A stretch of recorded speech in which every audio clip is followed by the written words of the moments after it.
Boa noite, pessoal. Boa noite a todos.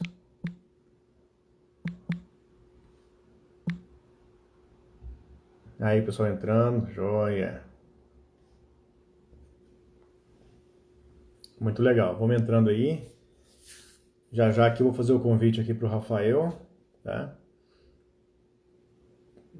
Vamos se acomodando. Hoje o tema da nossa live é sobre transformação digital, que é um tema bastante importante, do meu ponto de vista, para todos os profissionais, todos os profissionais e para a sociedade como um todo, né?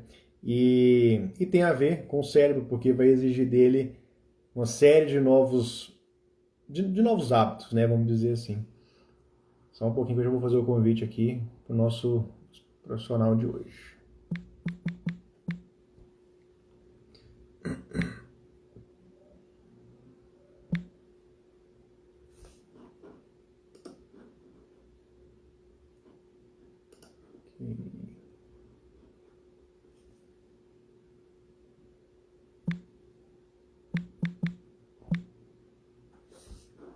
Só um pouquinho, pessoal. Já vou fazer o convite aqui.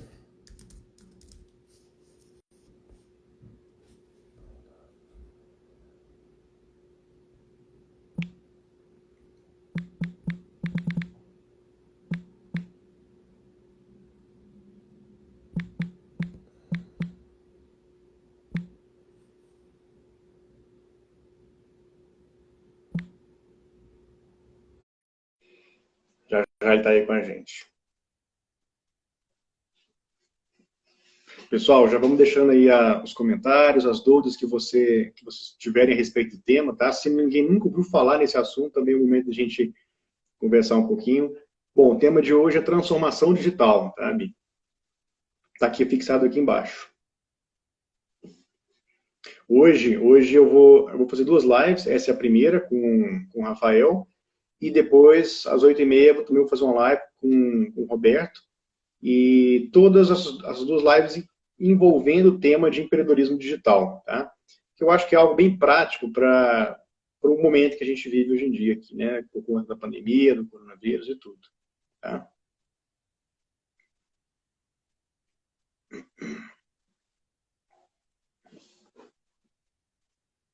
Rafael, se você estiver me escutando, tá? Já enviei o convite, só aceitar aí, beleza? Vou encaminhar de novo.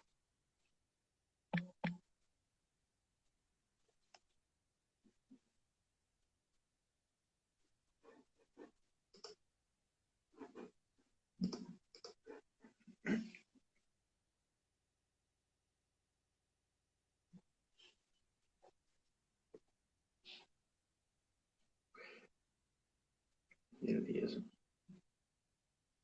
Pessoal, tem muita gente aí da área da saúde ou de outras áreas que, de alguma forma, acredita que já está passando ou já passou por uma transformação digital no próprio dia a dia de trabalho, né? Vamos compartilhar com a gente aí para a gente poder também discutir isso aí, tá?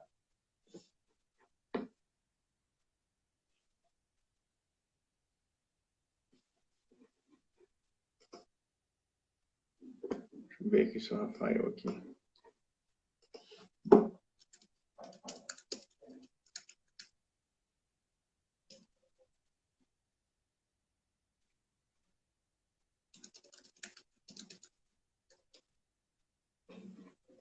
Então, vou mandar de novo aqui para você, não está dando certo, né?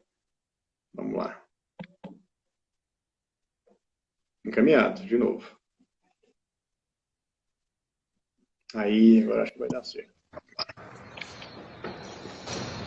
Olá pessoal, boa noite. Léo, tá me ouvindo? Tudo bom, Rafael? Tô te ouvindo sim, só não tô te vendo. Não sei se está atualizando aqui. Deixa eu ver. O que aconteceu aí? Só está atualizando aqui a sua tela. Ué, minha tela travou.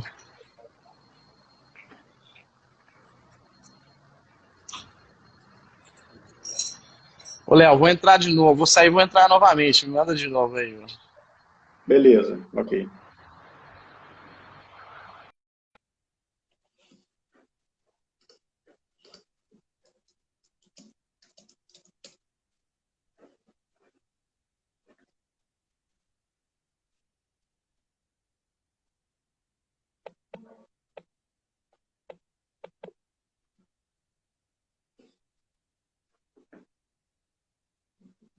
encaminhei de novo o convite, tá? Vamos ver se está certo agora. Léo, tá ouvindo? Tô sim, só não tô te vendo. A imagem não Eita, tá legal. Será que é o horário? Não sei, não tô no Wi-Fi. Deixa eu conectar de outro telefone aqui, só um minutinho. Beleza, tranquilo. Eu te aguardo aqui, sem problema.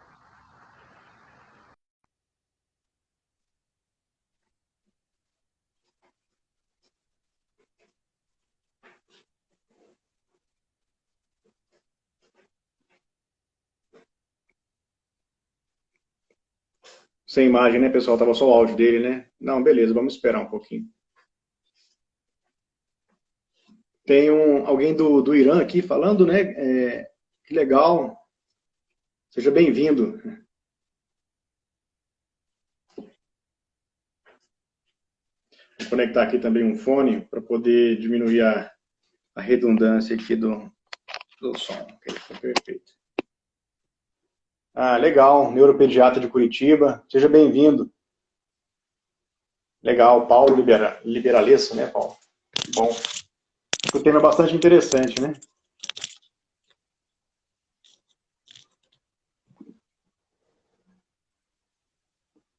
Vou tentar fazer o convite aqui de novo.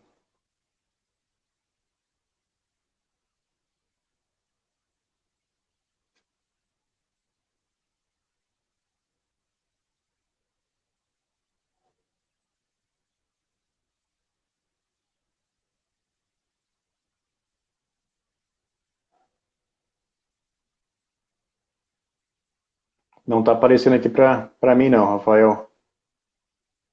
Não sei se você já trocou aí o celular, alguma coisa assim.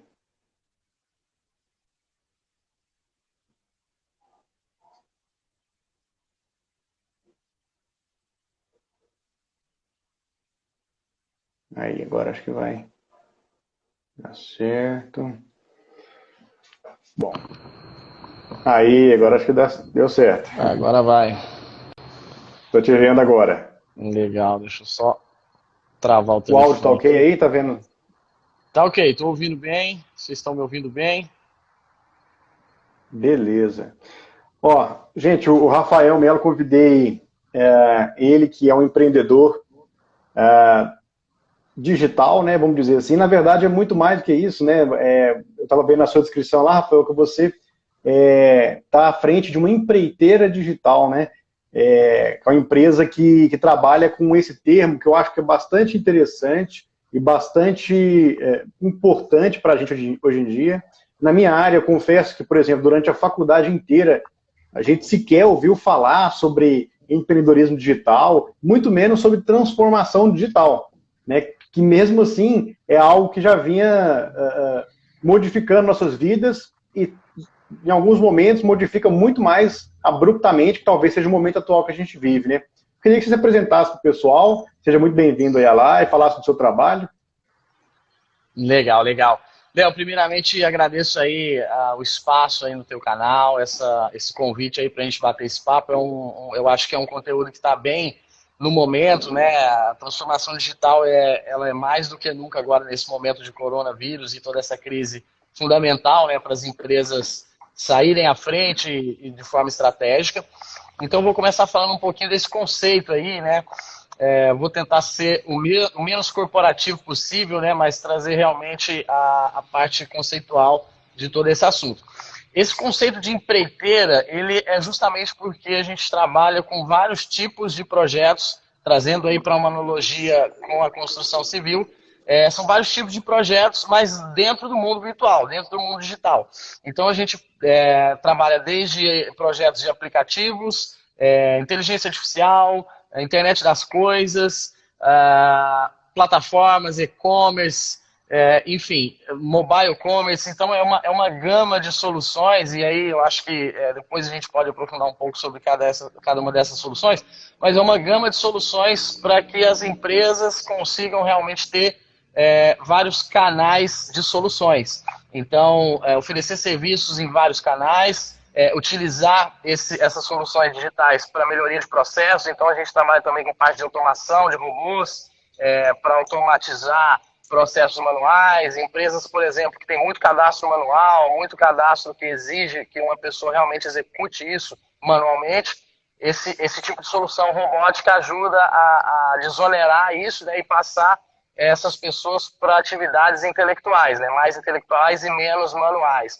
Então, por isso, desse conceito... Mais criatividade, né? Isso, mais criatividade e menos operação manual. Então, esse é um conceito da empreiteira digital, né? São vários segmentos, várias soluções, e a nossa visão, trazendo um pouco da visão da Crossoftware, a nossa visão é levar a tecnologia para as empresas. Então, seja... Rafael, o seu som está um pouquinho abafado, deu uma pioradinha aí. Não sei. Deu uma piorada? Aí, agora melhorou, agora ficou bom. Tá. Ficou jóia de novo. Deve ter dado uma interferência aqui. Então, voltando a essa questão, então, justamente levar a nossa visão aqui na Microsoft é justamente levar tecnologia para as empresas, sejam empresas startups, pequenas e médias ou grandes corporações. Então, essa é a nossa visão como empresa. Ah, legal. E assim, eu tava lendo um pouquinho sobre o assunto, né?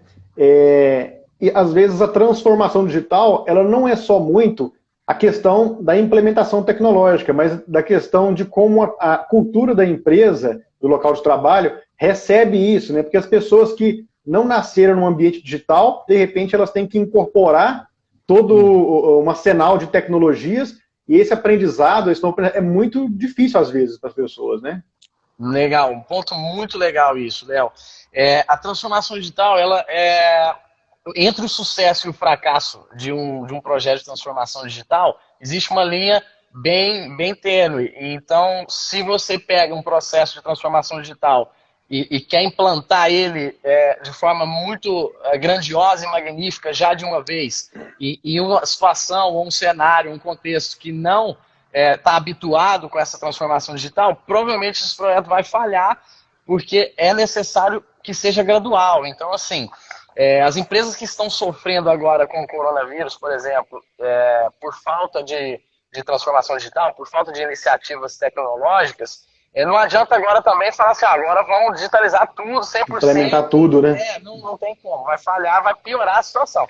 Então, o microfone de novo tá dando uma falhadinha. Aí voltou. Acho que de vez em quando ele fica ruim o áudio. Aí você vai me falando que eu vou ajustando aqui. Beleza. Então é importante mirar, agora, principalmente nesse momento de crise, é importante mirar em uma situação principal da empresa e atacar um problema para que já comece a colher os resultados dessa iniciativa tecnológica o quanto antes. Entendeu?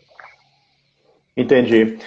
Não, excelente. Né? Eu vi aqui uma pergunta aqui até anterior aqui, falando de uma telespectadora sobre a tua clínica de medicina e como é que se daria essa implantação ou essa a incorporação de tecnologias, né? Eu também estava dando uma lida e eu vi que tem uma diferença sobre digitização e digitalização. Que digitização é colocar só dados na internet, é só colocar, às vezes, um texto que está aqui numa folha, colocar ele numa tela de computador.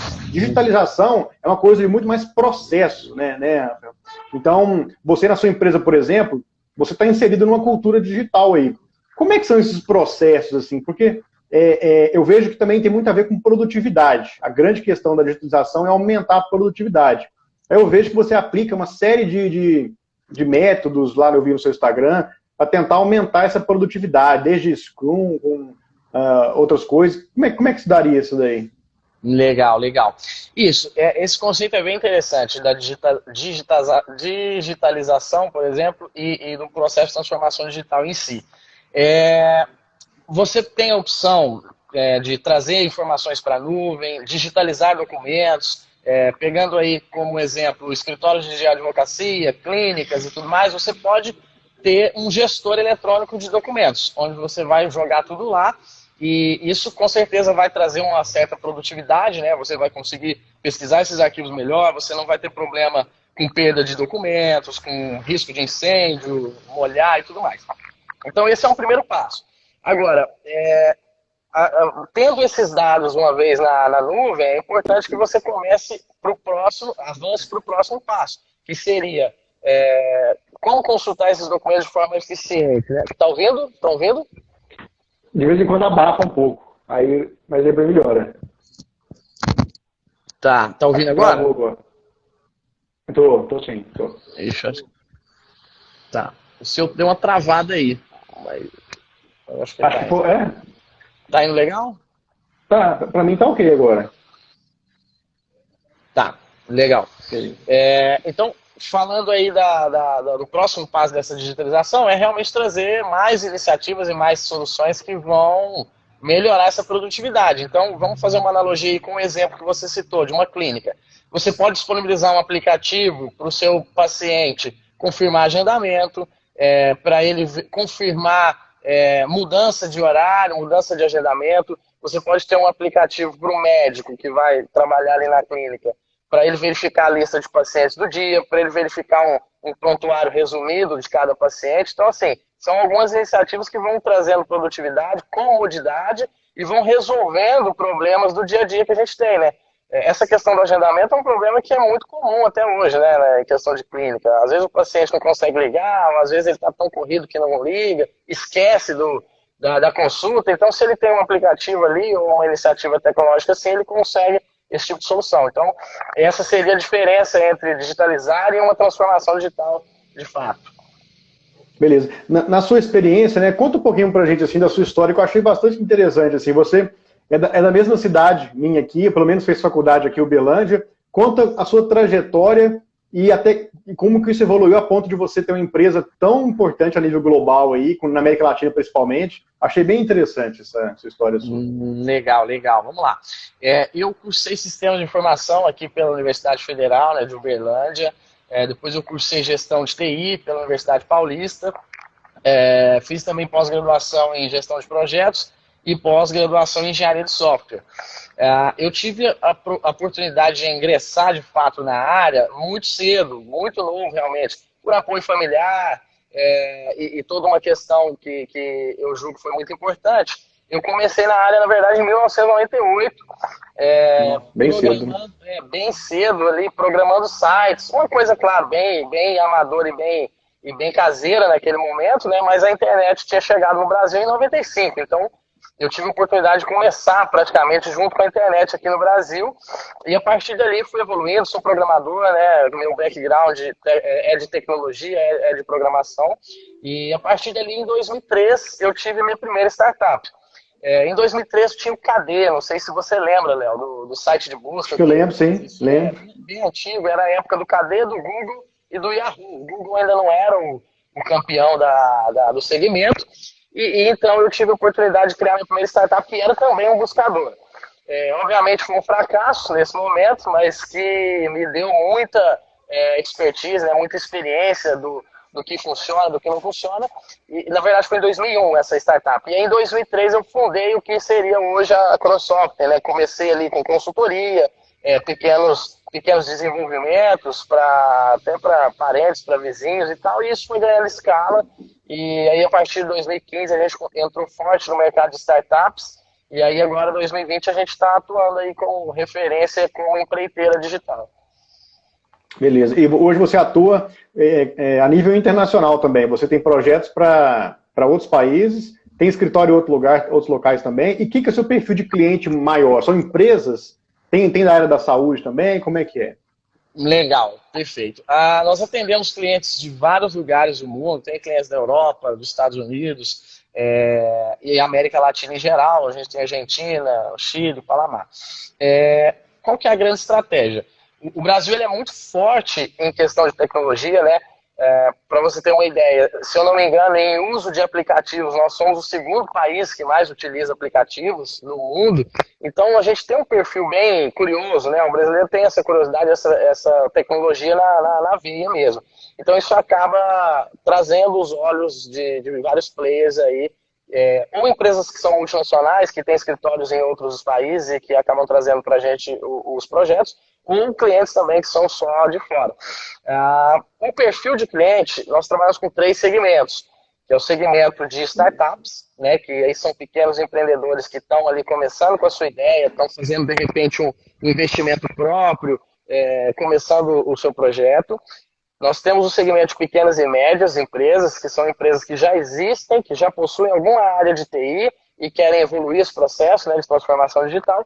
até grandes corporações multinacionais, empresas muito grandes, que já têm uma tecnologia bem consolidada e que querem cada vez mais evoluir com diversos projetos. Então, esses são os segmentos que a gente trabalha e a gente está distribuído nesse formato. A gente tem a base tecnológica aqui em Uberlândia, que é um escritório principal, né? A Uberlândia é muito forte, a gente tem várias empresas de TI aqui de extrema qualidade, e a gente tem escritório em São Paulo, Rio e BH, comerciais, e Chile e Panamá, fora do Brasil. Então, essa seria a nossa distribuição atual. Aí, a nossa meta para 2020 era a abertura nos Estados Unidos, de uma base, mas, infelizmente, com a questão do coronavírus, provavelmente a gente vai adiar isso para 2021.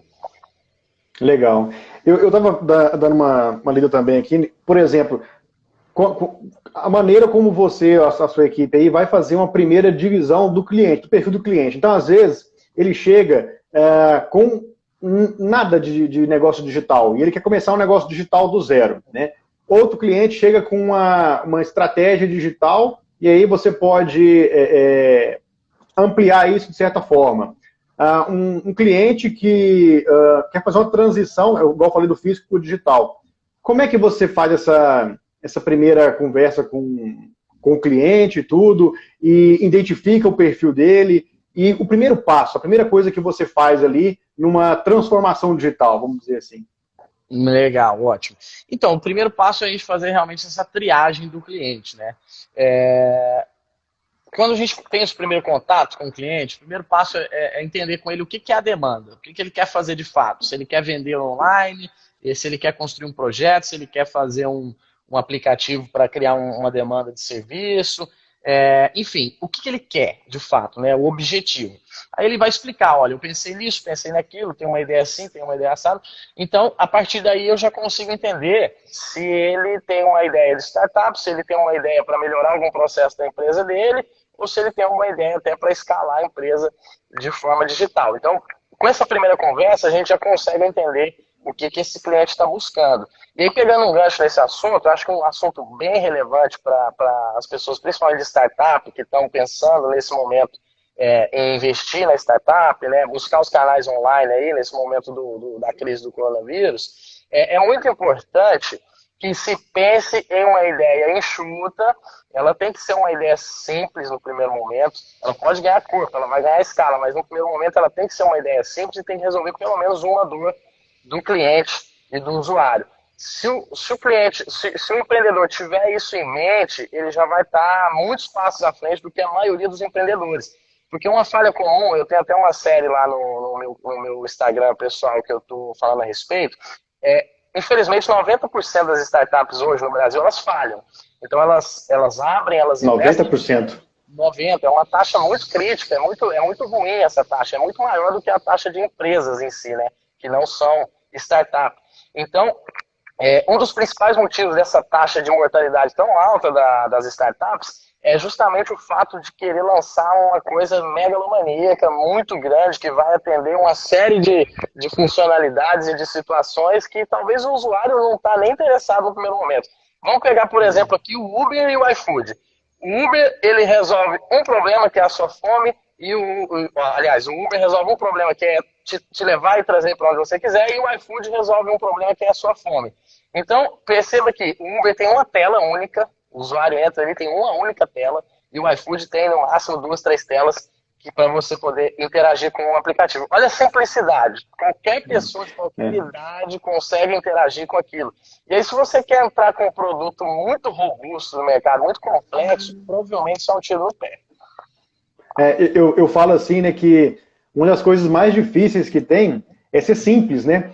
A tecnologia, na verdade, ela é muito simples do ponto de vista de entendimento dela. Então, às vezes, realmente a gente chega com bastante ideia e não é o caso, né? Eu, quando comecei a minha história de empreendedor, eu estou assim, ainda engatinhando alguns passos, mas a primeira coisa que eu tive que ter em mente é que você faz um produto ou um serviço para uma comunidade. Então, é muito mais importante você ter noção dessa comunidade que você trabalha, do seu público-alvo, em outras palavras também, né? Para que você faça um produto de acordo com o que é demandado ali, né? E não algo que você só pensou na sua cabeça, nem colocou para testar no momento. Aí a chance de falha é muito grande, né? Exatamente. E não só a chance de falha, Léo, mas um ponto muito importante, a chance de você ter investido na funcionalidade errada, por exemplo. Entendeu? Às vezes você imaginou. Dinheiro, né? Às vezes você imaginou ali uma solução que o cliente vai até achar interessante, mas talvez ele queria uma outra coisa nesse momento. Ele não queria aquilo naquele momento. Então fica complicado de você mensurar e às vezes você acaba investindo na funcionalidade que não era aquilo que o usuário queria, ele queria outra coisa nesse primeiro momento, e aí você perde o time. Ele perdeu o time, a barreira de entrada fica pequena, os seus concorrentes vêm como tubarões, né? Então esse é a realidade do mercado de tecnologia. Legal. Outra coisa que a gente vê bastante também, tem até um colega meu que fez um podcast recentemente com a gente, e ele fala muito que hoje em dia o mundo ele produz uma quantidade abissal enorme de dados, né? Então, hoje em dia, não tem como um negócio prosperar se ele não tiver uma certa inteligência de dados, se ele não conseguir identificar os dados certos, conseguir acumular os próprios dados, que isso aí ele consegue aprender com o tempo e tomar as melhores decisões. E a transformação digital, ela faz muito isso, né, Rafael? Ela consegue compilar dados, raciocinar em cima deles, deve ter algum processo, inteligência artificial, não sei, para poder tomar as melhores decisões de direcionar o futuro da empresa, né? Isso, exatamente. Esse é um ponto que a gente até estava conversando antes da gente começar a live, que é aquilo que você me falou, alguns pontos principais que vão definir se a empresa ela vai ser realmente, vai se tornar obsoleta no mercado ou não, ela vai continuar competitiva. O investimento em dados, ele é um investimento de médio e longo prazo, né? Ele não é um investimento que te traz um retorno imediato, mas falando aí num prazo aí de entre 5 e 10 anos, a empresa que não investir em dados, que não conhecer hábitos muito detalhados dos seus usuários e dos seus clientes, elas vão se tornar obsoletas, né? Então, se a gente pega aí, por exemplo, o Netflix, o próprio iFood, o iFood ele sabe se você é vegetariano, ele sabe se você é carnívoro, ele sabe quantas refeições você faz por dia, em média. Então, são informações que ele vai acumulando, que ele já tem uma série de produtos, o roadmap de produtos e novidades do iFood é gigantesco. Então, assim, novas funcionalidades baseadas em dados, e aí voltando àquele ponto que eu falei, de você investir na coisa certa. Com isso, o próximo investimento do iFood vai ser naquilo que ele está entendendo que é a necessidade do usuário, e não aquilo que ele está imaginando.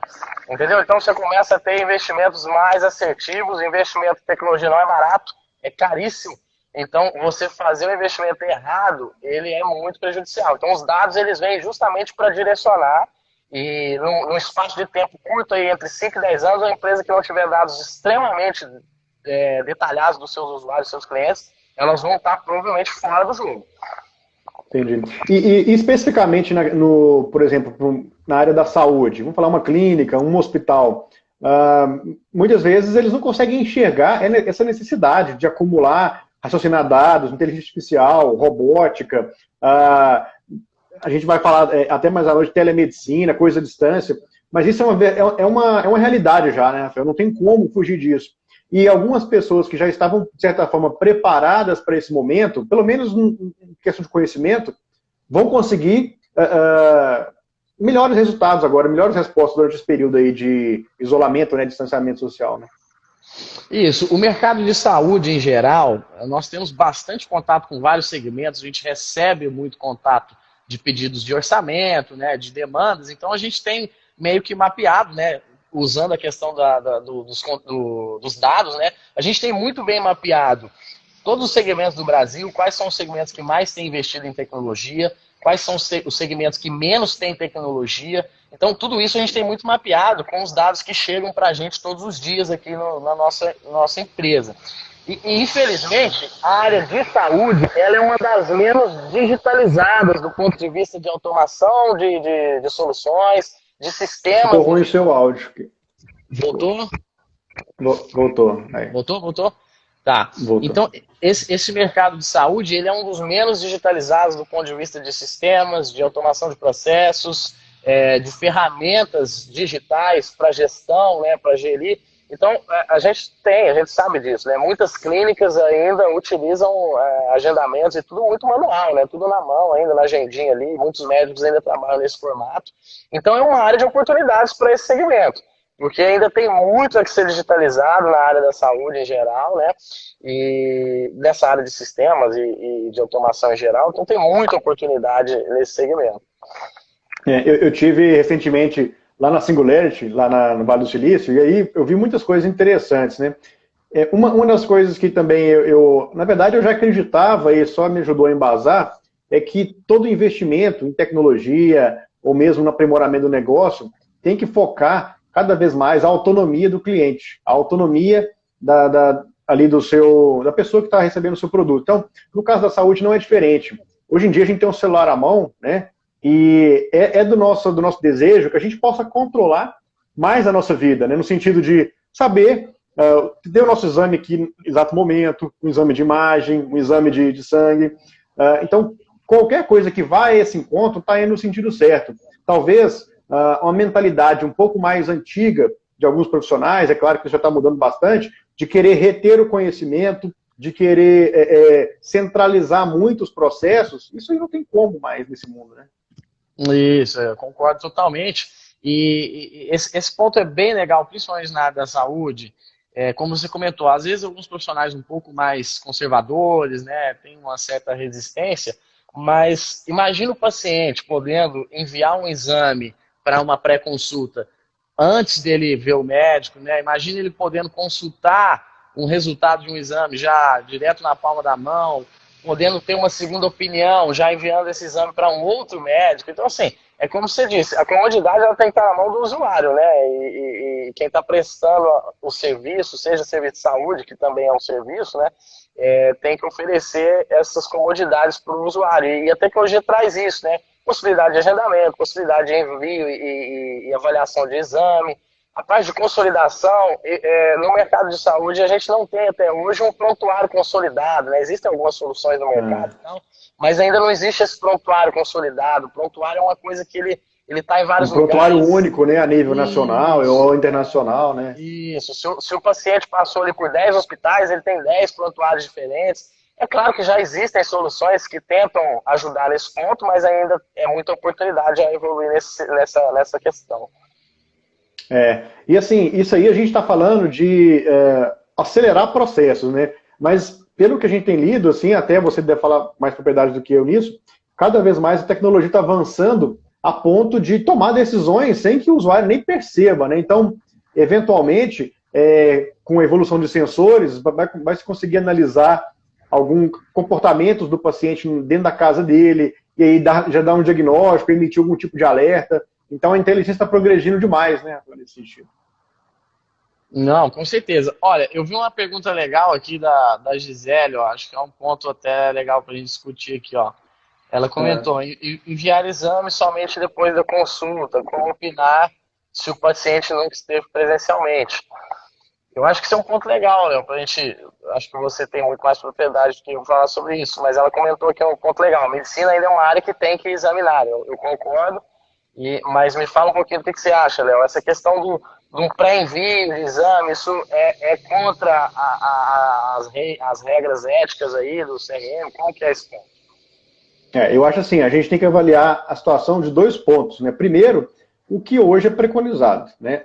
Hoje é preconizado, até mudou agora mais recentemente por conta da liberação da teleconsulta em algumas especialidades, de certas maneiras, né?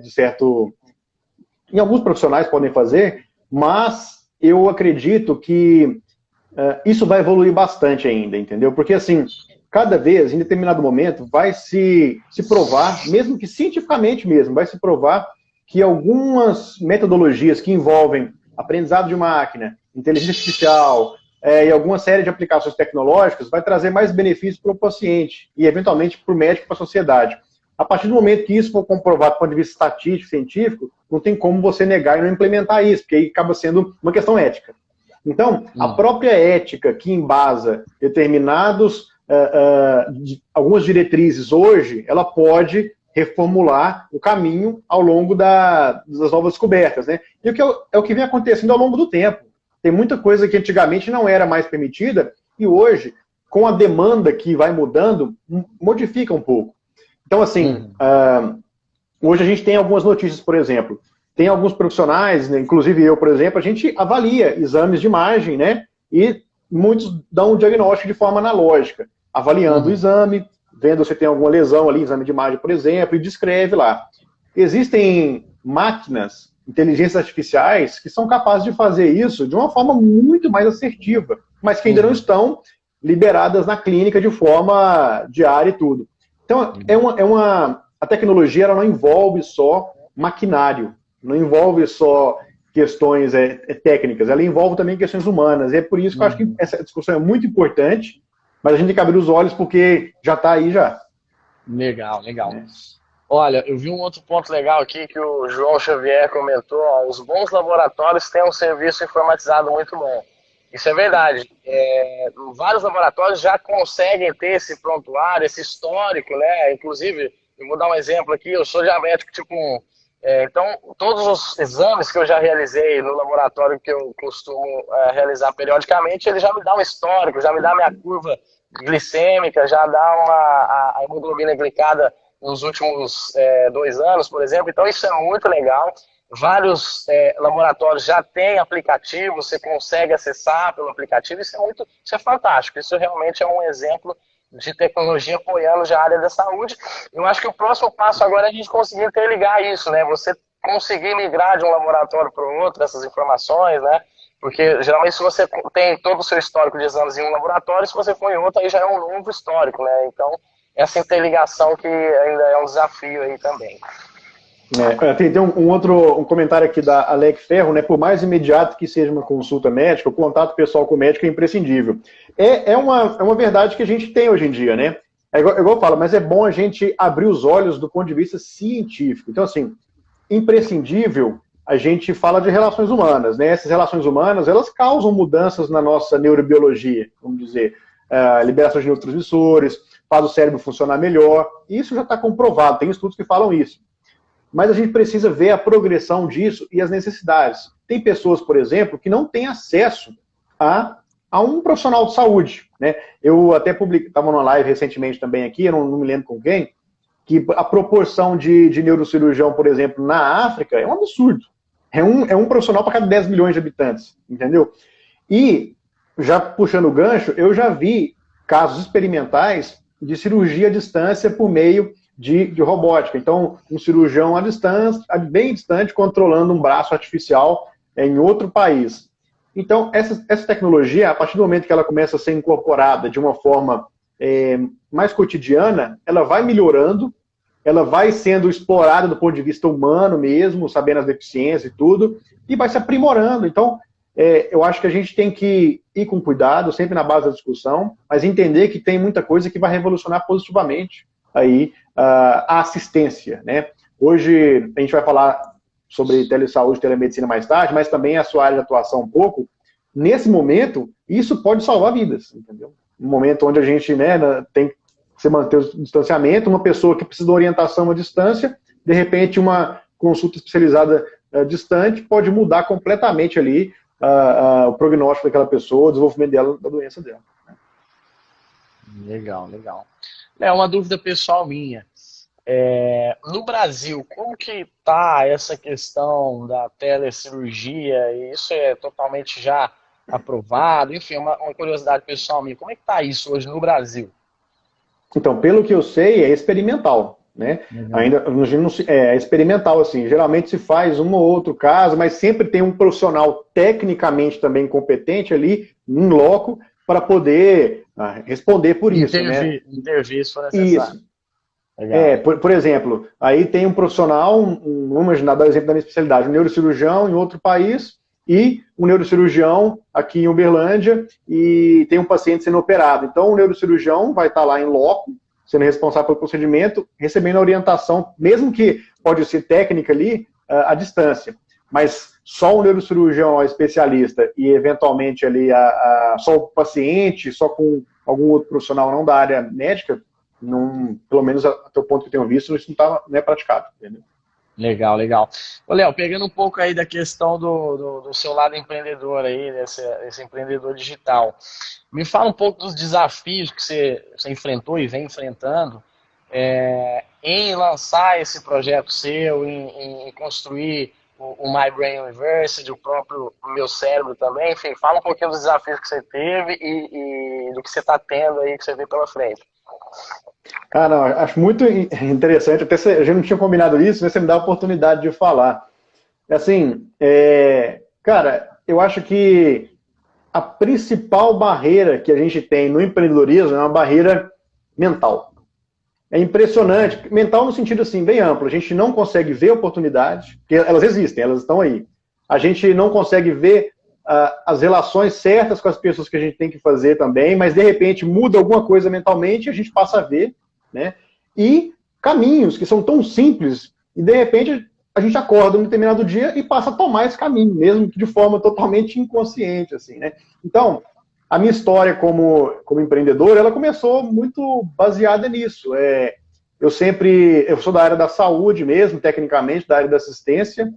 Tem uma empresa de neurocirurgia, né, que presta assistência para algumas cidades aqui da região, do Triângulo Mineiro, e também tem esse foco muito educacional voltado ao empreendedorismo digital também, que é produção de conhecimento, conteúdo, que eu quero transformar numa plataforma, que estou em elaboração, né, chamada My Brain University, onde eu vou conectar mentores, que eu chamo de mentores, eu não chamo mais de professores, porque eu acho que o professor, ele só profere conhecimento, né?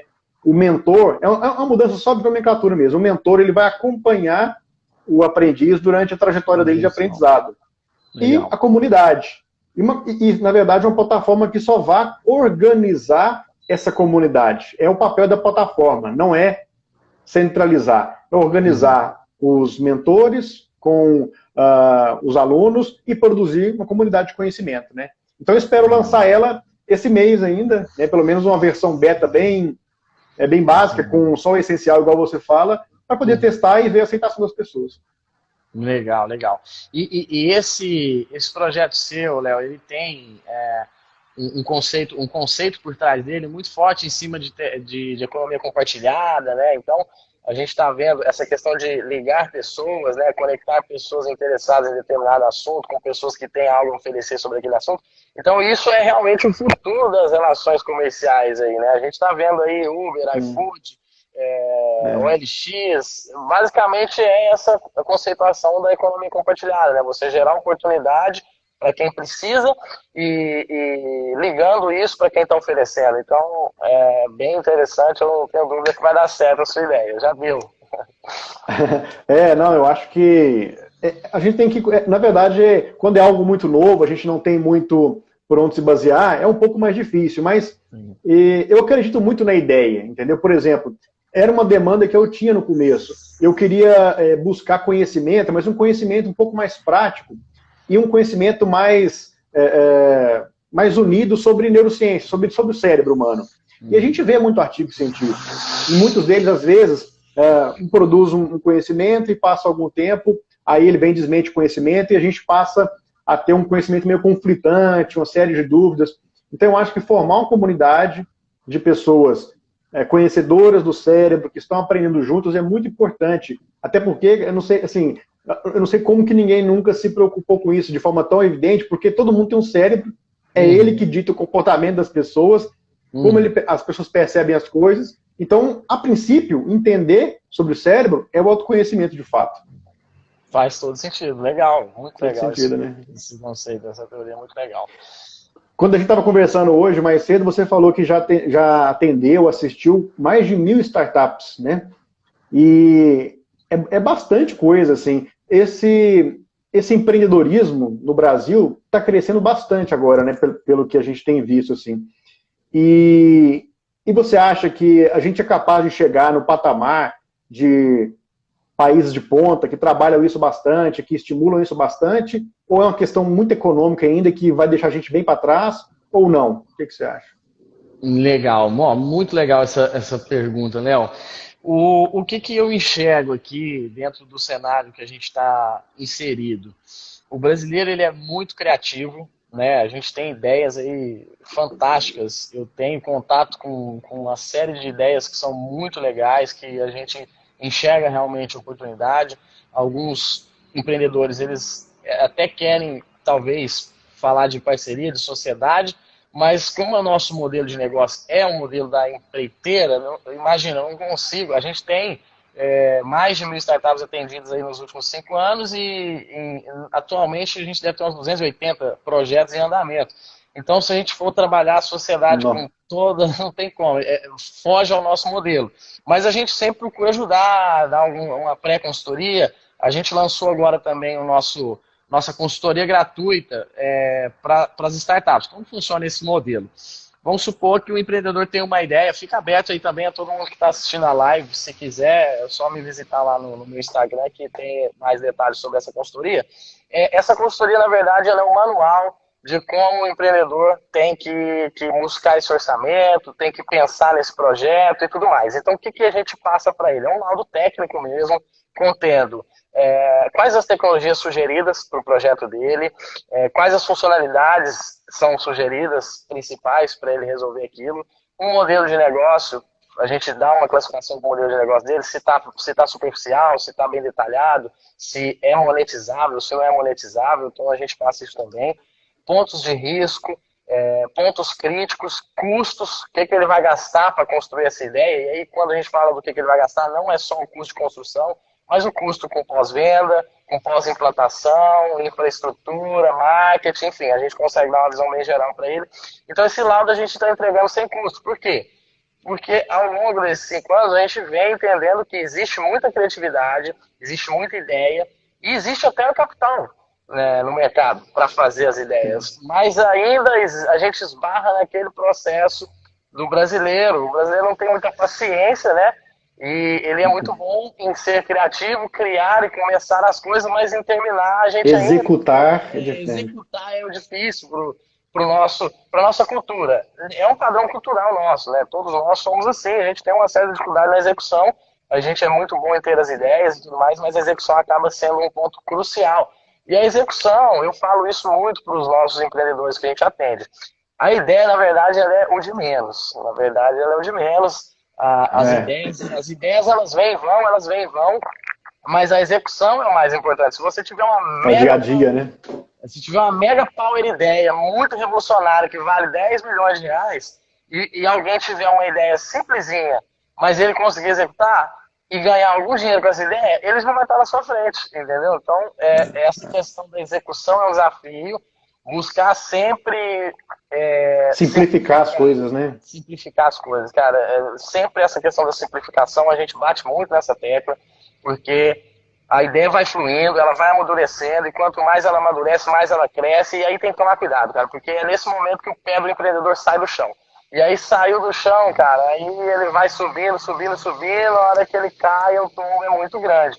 Então, simplificar isso, focar na execução, focar em monetizar, isso é um ponto importante também. A gente está vendo, principalmente nessa onda do coronavírus agora, eu estou vendo muitas startups que são criadas aí do dia para a noite para atender uma série de questões, só que, na verdade, não são startups exatamente, estão mais para iniciativas, estão mais para ONG, alguma coisa nesse sentido. Porque a startup é empresa, né? É empresa, exatamente. Ela precisa monetizar.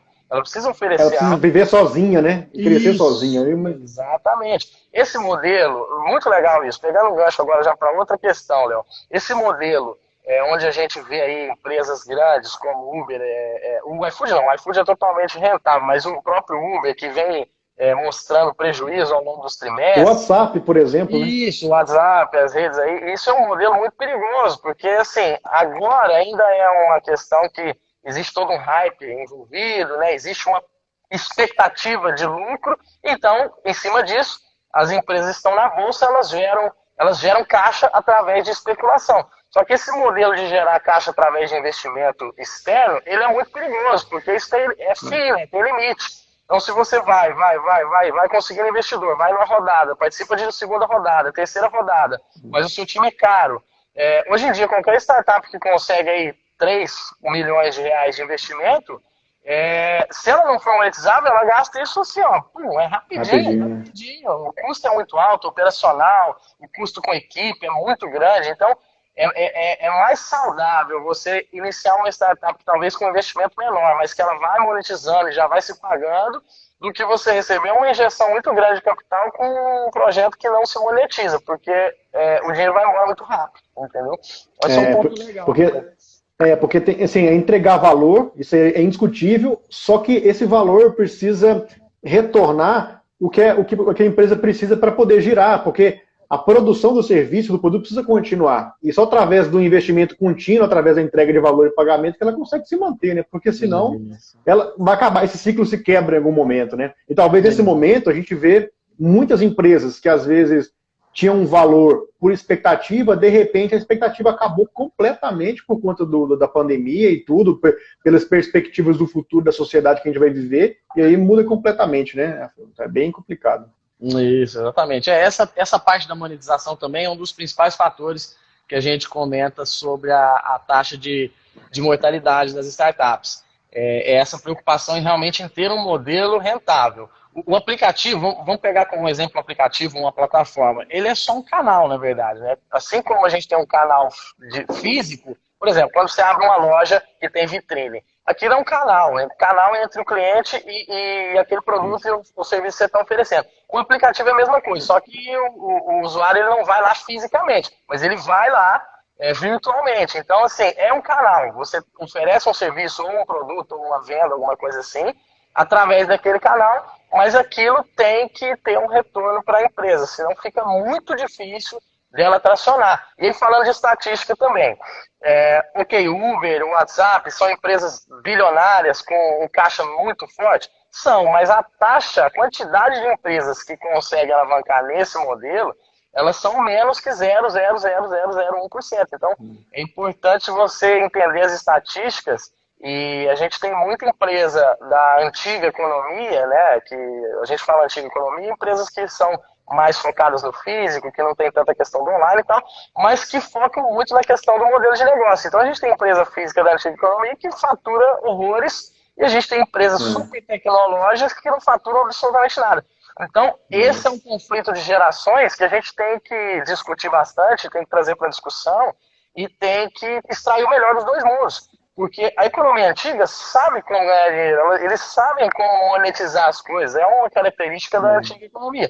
E a economia nova, ela sabe deixar as coisas digitais, transformar isso digitalmente, trazer tecnologia. Então, como complementares, né? Complementares, tem que ser complementares, porque senão a gente fica com tecnologia que não gera dinheiro, ou fica com uma empresa estagnada que vai parar em algum momento de gerar riqueza financeira. Então, esse é um assunto bem legal, isso é bem interessante de discutir.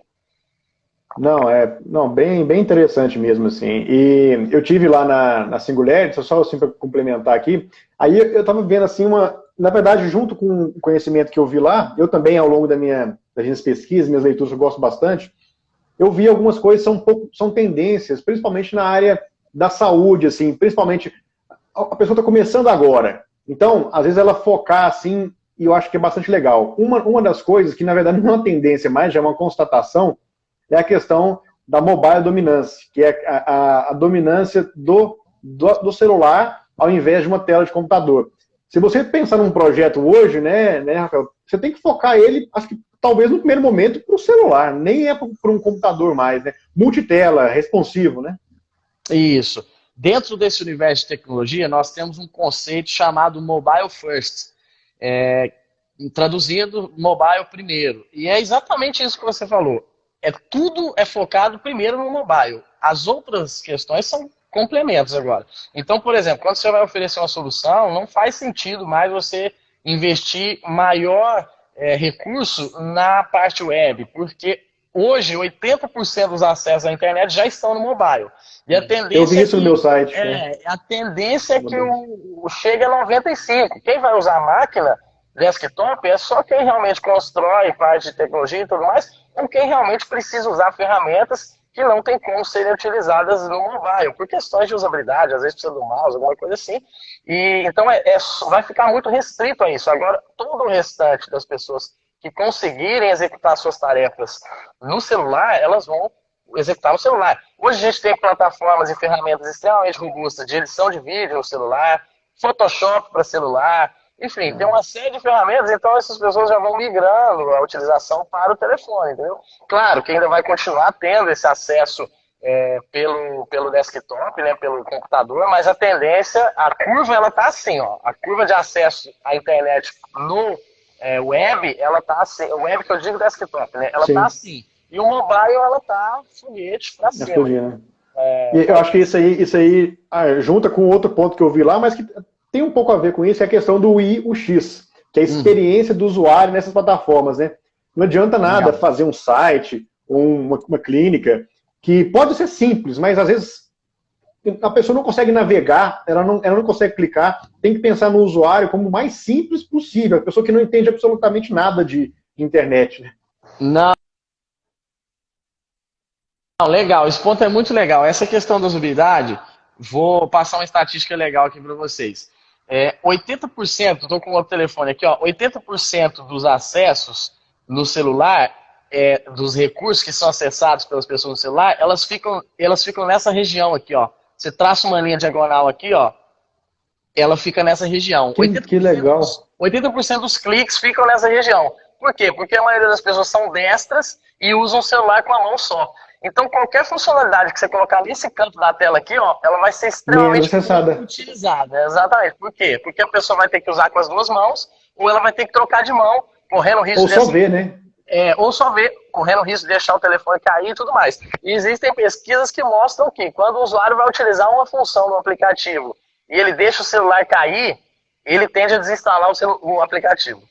Porque gera uma irritação nele, entendeu? Então, assim, a maioria da usabilidade tem que ser pensada para essa faixa, que é onde o destro, a maioria destra, né, vai clicar aqui com a mão só e vai conseguir acessar todos os recursos. Então, se vocês pegarem os principais aplicativos aí do mercado, vocês vão ver que a maioria das funções você consegue acessar com a mão só e um dedo só. Então, tudo isso é pensando na menor quantidade de cliques, na usabilidade confortável, para que o usuário consiga realmente fazer o que ele quer, entendeu? Que legal. Não, eu acho que o nosso tempo aqui já deve estar... Não, se bem que a gente começou um pouquinho, tem alguns minutinhos, aí continuando os pontos que eu estava falando, a outra tendência, grande tendência, que também já tem bastante base sólida, é o streaming, né? Cada vez mais aumentando a largura de banda disponível, tal do 5G, a gente tem um exemplo disso. Eu vi um artigo muito interessante que falava assim que 71% do volume de tráfego noturno consumido na América do Norte é do tipo streaming, Spotify e Netflix. O nível que isso está dando de possibilidades, né? Eu acho que o setor educacional ainda não se apoderou disso de forma tão contundente para poder, que é o meu intuito, né, como na MyBrain University, utilizar isso, né, Rafael? Cara, eu tenho um dado muito legal sobre isso. De todos os segmentos de startup que a gente tem hoje no Brasil, a maior parte deles está na área de educação. Esse é um dado bem interessante. Então, assim, a maior quantidade de startups, aí tem todos os segmentos, agronegócio, fintech, tudo que a gente está vendo aí no mercado, a maior quantidade de startups está na área de educação. Isso é um ponto bem legal, porque vai fomentando o mercado, né? E o mercado de educação, eu acho que é um dos que mais precisam realmente de tecnologia para disseminar a educação, né? Disseminar conhecimento da forma mais fluida possível, né? Então, vai bem de encontro com a tua ideia está no topo da lista aí de quantidade de startups. Isso é muito bom, isso é muito positivo. Eu mesmo sou inscrito em uma universidade já também, faço um curso fora, acho que muitos de vocês também já devem ter passado por isso. A Fabrícia falou que ele é funcionário e não vê isso, mas isso, na verdade, tá aí. Se você pegar seu celular agora e alguns aplicativos, está relacionada com a educação nesse sentido, né? Talvez não no serviço público, isso é bem menos aplicado, né? Bom, seguindo os pontos aqui, aí do 7, agora o quarto que eu citei, lá nessa minha palestra, tudo, era intraempreendedorismo. Cada vez mais as empresas têm que investir, elas têm que buscar o empreendedorismo dos próprios colaboradores, né? Porque as pessoas das novas gerações, elas não gostam assim, de trabalhar sem propósito, elas têm que trabalhar com propósito, de uma forma empreendedora, buscando o crescimento delas também, né? Imagino que você talvez deve fazer isso aí na sua empresa, né? Com muitos funcionários aí também. Sim. Essa questão do intraempreendedorismo é um ponto muito importante. Na área de tecnologia, eu acho que pelo próprio perfil das pessoas, como a área de tecnologia, ela exige muito a questão do autodidatismo, né? Você precisa ser autodidata nessa área, é um ponto comum para a gente nesse segmento. E eu acho que isso acaba Rafael, puxando. acho que vai finalizar com 7 segundos aqui, ó. Não, tranquilo. Léo, muito obrigado, foi show de bola.